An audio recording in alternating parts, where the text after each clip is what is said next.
شيء ومن رزقناه منا رزقا حسنا فهو ينفق منه سرا وجهرا هل يستوون الحمد لله بل أكثرهم لا يعلمون.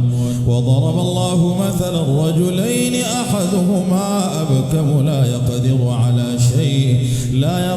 على شيء وهو كل على مولاه أينما يوجهه لا يأتي بخير هل يستوي هو ومن يأمر بالعدل وهو على صراط مستقيم. ولله غيب السماوات والأرض وما أمر الساعة إلا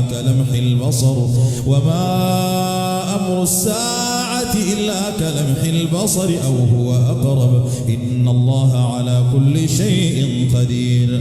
والله أخرجكم من بطون أمهاتكم لا تعلمون شيئا وجعل لكم السمع والأبصار والأفئدة لعلكم تشكرون. ألم يروا إلى الطير مسخرات في جو السماء ما يمسكهن إلا الله إن في ذلك لآيات لقوم يؤمنون. ضرب الله